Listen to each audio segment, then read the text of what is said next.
Assalamualaikum warahmatullahi wabarakatuh. Kami dari kelompok 4 akan mempresentasikan tentang pembuatan high fructose syrup atau HFS dari tepung tapioka.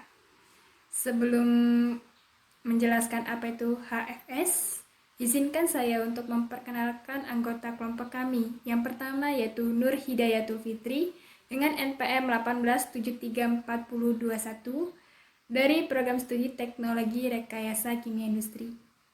Yang kedua yaitu saya sendiri, Putri Suci Deandri dengan NPM 18734022 dari Program Studi Teknologi Rekayasa Kimia Industri. Next. Apa itu high fructose syrup? HFS atau high fructose syrup banyak digunakan dalam industri makanan seperti kembang gula, pengalengan buah-buahan, jeli, industri pembuatan es krim, industri minuman, siklamat, sakarin, dan industri pangan lainnya sebagai pengganti gula tebu atau sukrosa. Prinsip umum hidrolisis pati ada 3 macam, yaitu hidrolisis dengan menggunakan asam, hidrolisis dengan menggunakan asam dan enzim, dan hidrolisis dengan menggunakan enzim-enzim. Jika dilihat pada tabel 3.1, perbandingan beberapa proses hidrolisis pati. Yang pertama yaitu ada kondisi operasi, yang kedua proses, dan yang ketiga aspek ekonomi. Contoh, metode hidrolisis asam memiliki tekanan 3 kg per cm kubik, suhu 140-160 derajat Celcius, pH 2,3. Menghasilkan DE 30-55%, daya korosi tinggi, kebutuhan massa banyak, biaya peralatan mahal, energi besar, dan investasi tinggi. Setelah mencermati kelebihan dan kekurangan proses hidrolisis pati di atas, maka dipilih proses hidrolisis dengan menggunakan enzim-enzim dengan kelebihan yaitu tekanan 1 kg per cm kubik, suhu 60-105 derajat Celcius, pH 4,5-6. Menghasilkan DE 95-98%, daya korosi rendah, kebutuhan massa sedikit, biaya peralatan murah, energi kecil, dan investasi rendah. Next. Fungsi dari high fructose syrup terdiri dari 4. Yang pertama yaitu freezing point. Freezing point yang tinggi pada fruktosa membuat produk mempunyai tekstur yang halus. Yang kedua yaitu fruit flavor. Fruktosa disebut juga dengan gula buah karena ketika digunakan pada produk akan memberikan rasa buah seperti pada fruit flavored yogurt. Yang ketiga, glycemic index rendah. Glycemic load adalah jumlah yang menunjukkan bagaimana makanan atau produk tertentu akan mempengaruhi kadar gula darah. Yang keempat yaitu stability. Fruktosa mempunyai kestabilan yang tinggi dan digunakan untuk meningkatkan cita rasa produk yang mempunyai stabilitas yang tinggi. Selanjutnya yaitu ada reaksi dasar. Pembentukan pati menjadi dextrin dengan mengikuti reaksi elementer yang irreversible dan eksotermis. Reaksinya yaitu C6H10O5N ditambah NH2O menjadi NC6H12O6 plus NC12H22O11 plus NC6H10O5X. Pada proses pembuatan dextrin menjadi glukosa melalui proses sakarifikasi mengikuti reaksi irreversible dan endotermis. Reaksi yaitu NC6H10O5X plus NH2O menjadi NC6H12O6. Sedangkan proses pembuatan fruktosa dari glukosa melalui proses isomerisasi, D-glukosa menjadi D-fruktosa, mengikuti reaksi yang irreversible dan endotermis. Jika dilihat reaksinya akan menghasilkan seperti itu ya guys. Next. Mekanisme reaksi. Ada 3 mekanisme yang terjadi, yaitu mekanisme reaksi hidrolisa pati menjadi dextrin dalam proses likuifikasi, mekanisme proses sakarifikasi dextrin menjadi glukosa, dan mekanisme proses isomerisasi glukosa menjadi fruktosa. Faktor Faktor lingkungan. Adapun faktor-faktor lingkungan yang dapat mempengaruhi selama proses produksi, yang pertama yaitu tekanan, yang kedua yaitu temperatur, dan yang ketiga pH. Enzim yang digunakan. Adapun enzim-enzim yang digunakan selama proses produksi, yang pertama yaitu enzim alfa amilase, yang kedua yaitu enzim glukoamilase, dan yang ketiga enzim glukoisomerase. Next. Jenis reaktor. Jenis reaktor yang digunakan pada pembuatan high fructose syrup yaitu reaktor alir tangki berpengaduk atau RATB. Oke, selanjutnya yaitu ada proses pembuatan HFS atau high fructose syrup yang akan dijelaskan oleh rekan saya Nur Hidayatul Fitri. Baiklah, saya akan menjelaskan mengenai proses pembuatan HFS atau high fructose syrup.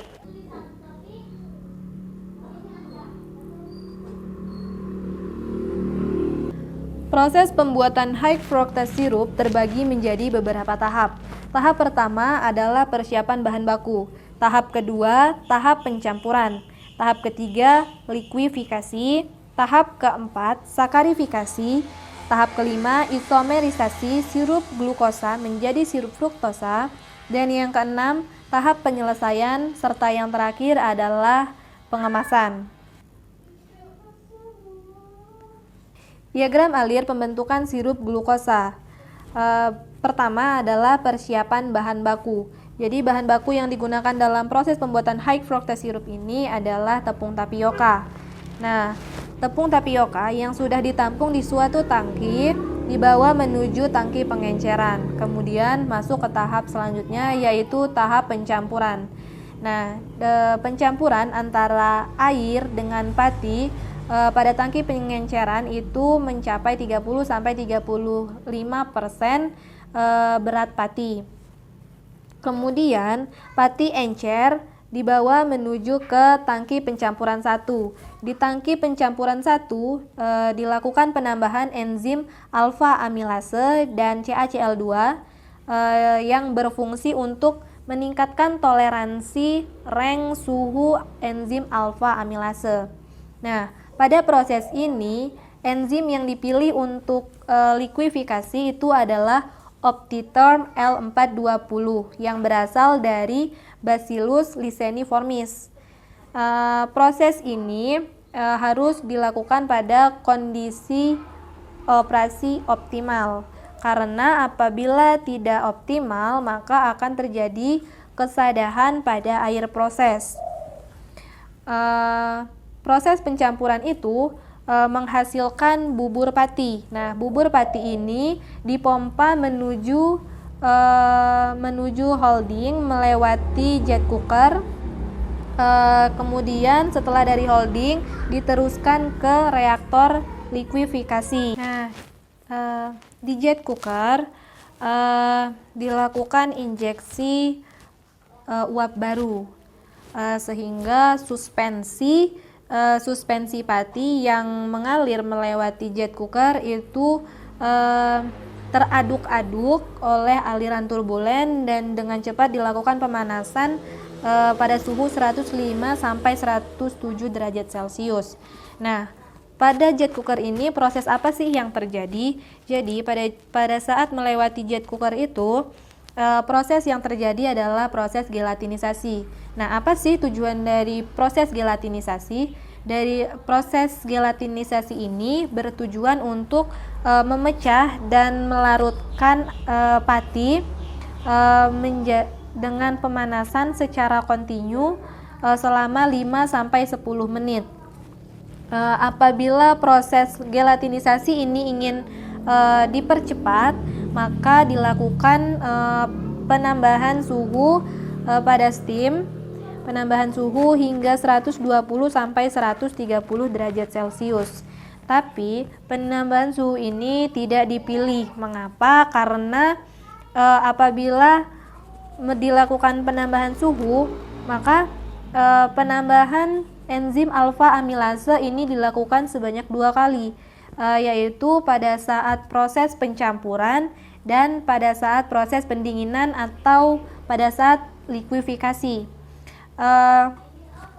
Selanjutnya proses pendinginan. Nah, proses pendinginan ini bertujuan untuk mendinginkan pati tadi menjadi suhu yang lebih rendah, yaitu pada suhu 95 derajat Celcius. Pendinginan ini dilakukan dengan menggunakan cooler. Kemudian setelah dari cooler dialirkan menuju menuju reaktor likuifikasi. Nah, pada reaktor likuifikasi ini terjadi tahap hidrolisis pertama. Yaitu proses pemutusan ikatan panjang polisakarida menjadi dekstrin atau oligosakarida. Dekstrin yang terdiri atas campuran oligosakarida yaitu monosakarida, disakarida, dan trisakarida. Proses likuifikasi ini dilakukan di reaktor likuifikasi dengan kondisi operasi pada suhu 95 derajat Celcius dengan rentang pH 6 sampai 6,5 selama 2 sampai 3 jam. Kemudian masuk ke tahap selanjutnya, yaitu proses sakarifikasi. Proses sakarifikasi ini merupakan proses lanjutan dari likuifikasi.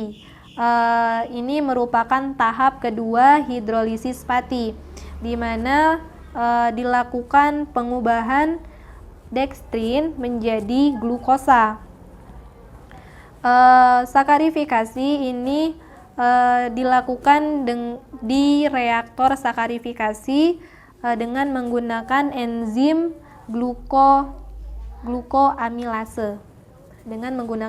glukoamilase. Tahap sakarifikasi ini terbagi menjadi dua. Yang pertama adalah proses penambahan HCl.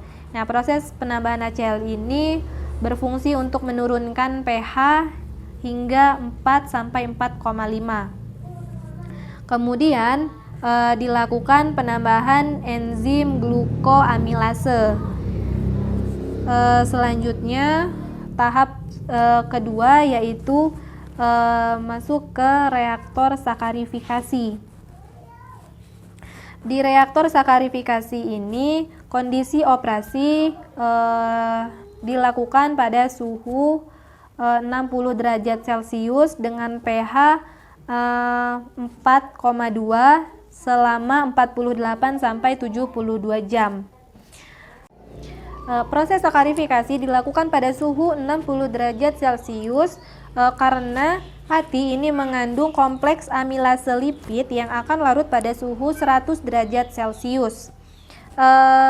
Jika pada tahap hidrolisis pertama tidak sempurna, kemudian pada tahap sakarifikasi ini dilakukan pada suhu tinggi, hal ini akan menyebabkan amilase akan larut dan berikatan kembali.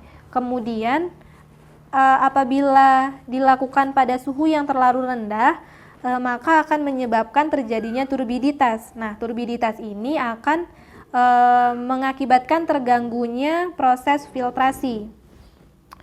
Selanjutnya masuk ke proses filtrasi. Nah, proses filtrasi ini dilakukan dengan menggunakan rotary vacuum filter. Kemudian dilakukan pemekatan. Proses pemekatan ini dilakukan dengan menggunakan evaporator. Nah, dari proses evaporasi, pada evaporator tersebut dihasilkanlah sirup glukosa dengan kadar 50%. Nah, di sini terdapat diagram alir pengubahan sirup glukosa menjadi sirup fruktosa. Jadi, proses ini disebut dengan proses isomerisasi. Proses isomerisasi ini bertujuan untuk mengubah sirup glukosa menjadi sirup fruktosa dengan menggunakan reaktor isomerisasi. Dengan menggunakan reaktor isomerisasi pada kondisi operasi suhu 55 sampai 65 derajat Celcius dan pH 7,5 dengan menggunakan enzim glukoisomerase. Nah, sebelum masuk ke reaktor isomerisasi, dari evaporator 1 tadi pada saat pemekatan masuk ke tangki pencampuran terlebih dahulu. Nah, di tangki pencampuran ini dilakukan penambahan MgSO4. Nah, penambahan MgSO4 ini bertujuan untuk berfungsi sebagai aktivator enzim glukoisomerase. Penambahan MgSO4 ini berpengaruh pada aktivitas substrat menjadi 2 kali lipat dibandingkan tidak dilakukan penambahan MgSO4. Kemudian pada tangki pencampuran ini pula dilakukan penambahan NaOH. Penambahan NaOH ini berfungsi untuk meningkatkan pH-nya menjadi 7,5. Selanjutnya dilakukan penambahan enzim glukoisomerase. Selanjutnya dari tangki pencampuran dialirkan menuju ke reaktor isomerasi. Di reaktor isomerasi ini kondisi operasinya yaitu 60 derajat Celcius dan dilakukan selama 3,2 jam. Enzim glukoisomerase ini mampu mengubah 50% D-glukosa menjadi D-fruktosa. Kemudian dari reaktor isomerisasi masuk ke tangki pencampuran. Nah, di tangki pencampuran ini dilakukan penambahan HCl. Penambahan HCl untuk menurunkan pH-nya dari 7,5 menjadi 4,5.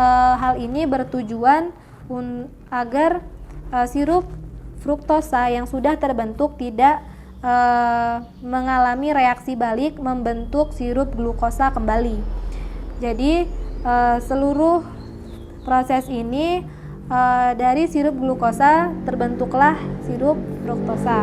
Selanjutnya ada diagram alir tahap penyelesaian sirup fruktosa. Jadi di tahap penyelesaian ini terjadi proses filtrasi, kemudian pemurnian, dan yang terakhir adalah pemekatan. Kemudian setelah proses penyelesaian sirup fruktosa dilakukan proses pengemasan. Nah, sebelum dilakukan proses pengemasan ini dilakukan pendinginan terlebih dahulu. Proses pendinginan ini dilakukan pada suhu 30 derajat Celcius dan pada saat penyimpanan suhu tersebut harus terjaga yaitu pada suhu 30 derajat Celcius. Hal ini bertujuan agar tidak terjadi pengkristalan pada sirup fruktosa. Kemudian pengemasan sirup fruktosa ini dapat dilakukan dengan menggunakan kemasan berupa kaleng, drum, kemudian botol, dan lain-lain.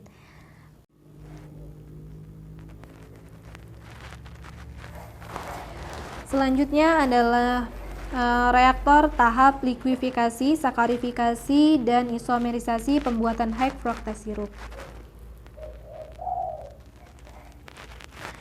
Reaktor likuifikasi. Di sini jelaskan mengenai fungsi dari reaktor likuifikasi. Fungsi dari reaktor likuifikasi ini untuk mereaksikan pati sagu menjadi dekstrin. Jenis tangki yang digunakan adalah reaktor alir tangki berpengaduk dengan kondisi operasi pada suhu 95 derajat Celcius dan tekanan 1 atm. Di sini terdapat dimensi tangki mulai dari volume reaktor, diameter sel, hingga tinggi total reaktor. Kemudian di sini terdapat spesifikasi pengaduk. Jenis pengaduk yang digunakan adalah turbin dengan 6 blade disc baffle. Di sini juga terdapat keterangan mengenai kecepatan, terus diameter, tinggi, power motor, lebar pengaduk, dan lebar baffle, serta spesifikasi pendinginan. Selanjutnya reaktor sakarifikasi. Di sini reaktor sakarifikasi berfungsi untuk mengubah dekstrin menjadi glukosa. Jenisnya adalah reaktor batch dengan kondisi operasi yaitu pada suhu 90 derajat Celcius dan tekanan 1 atm. Sama di sini juga dijelaskan mengenai dimensi tangki dan ada spesifikasi pengaduk. Jenis pengaduk yang digunakan adalah turbin dengan 6 blade disc baffle dengan kecepatan, diameter, tinggi, power motor, lebar pengaduk, dan lebar baffle yang yang terdapat pada layar. Kemudian selanjutnya adalah reaktor isomerisasi. Reaktor isomerisasi ini berfungsi untuk mereaksikan isomerisasi glukosa menjadi fruktosa. Jenisnya adalah reaktor alir tangki berpengaduk. Kemudian kondisi operasinya yaitu pada suhu 60 derajat Celcius dan tekanan 1 atm. Di sini terdapat dimensi tangki dan spesifikasi pengaduk. Jenis pengaduk yang digunakan adalah turbin dengan 6 blade disc baffle dan spesifikasi pemanas. Nah, ini adalah salah satu gambaran dari bioreaktor. Mulai dari fungsi, bentuk, fasenya bisa dilihat. Kemudian ini adalah diagram alir proses. Nah, penjelasan kami tadi bersumber dari referensi skripsi tesis Nurita Sari, Yeni Indra, and Eni Budiati, Royce Fatoni tentang prarancangan pabrik high fructose syrup dari tepung tapioka kapasitas produksi 100.000 ton per tahun. Dan setelah ini terdapat cuplikan video mengenai gambaran bioreaktor atau fermentor. Selamat menyaksikan.